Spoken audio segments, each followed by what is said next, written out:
Once again, 2023 Hilux 4x4 guys. May knob siya. So, yan ang isa sa mga indication na ang unit mo ay Top of the line, yung 2.8 engine. So kinabitan natin to since 2023 to, wala pa talagang rear aircon vent system. So nag-install tayo rito. So pakita natin, unahin na natin tong yan, umiilaw siya. Kasi naka-start na tayo guys ha.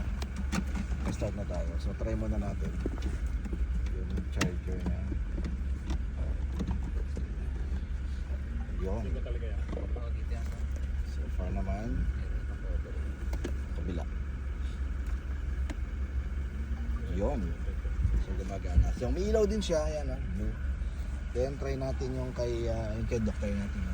Nagkabit din kasi tayo rito ng wireless charger. I-on nyo lang to guys. Pag hindi ginagamit, patayin.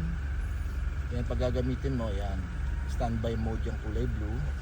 Yan kapag nilagay nyo, try natin doc yun sa'yo. Okay lang doc. Isa pa. Kapag nyo lang dyan. For emergency lang naman, just in case. Yan. Nagkukulay amber. Kung nagkulay amber, ibig sabihin, charging siya. And also, since ito wireless charger, dapat capable. Karamihan naman yung mga latest na Android at latest na iPhone is capable na for wireless charging. So, sinama lang natin sa installation ng rear aircon vent para isang trabaho lang at isang baklasan. Sinasuggest talaga natin to sa mga nagpapakabit sa atin ng rear aircon. So on natin yung aircon, naka-start na tayo. Again, huwag kayong mako-confuse kung paano pagganayan ng aircon vent sa likod since hindi kayo sanay. Ganun lang din. On lang. Fan. So, ang ginawa natin is number 1 lang siya. So, may hangin sa harap. Yung sa likod naman, since wala ditong mechanical lang actually. Close and open lang na vent. Yung basic lang na paano pagganayan ng mga aircon vent. Yun lang ang meron dito. Walang electrical dito maliban dun sa wire ng Type-C. Okay. So number 1 pa lang yan.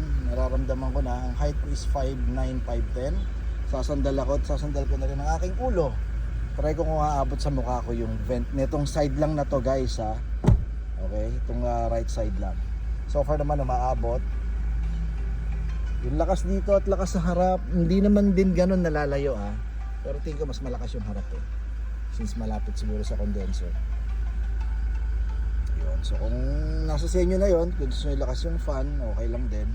Para mas malakas din yung dito. Okay. So kagandaan dito guys, stick ka muna, bawal. hindi na kayo kakalabitin ng pasahero para kumuha o palakasan man yung aircon sa harap. Kasi meron na siyang sarili. So dalawa to.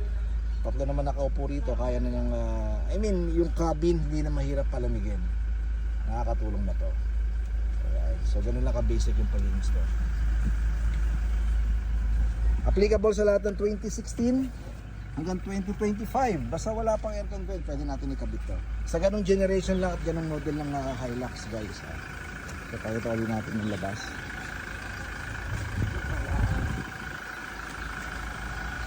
Ang presyo guys, 35,000 yung aircon vent plus 10,000 dun sa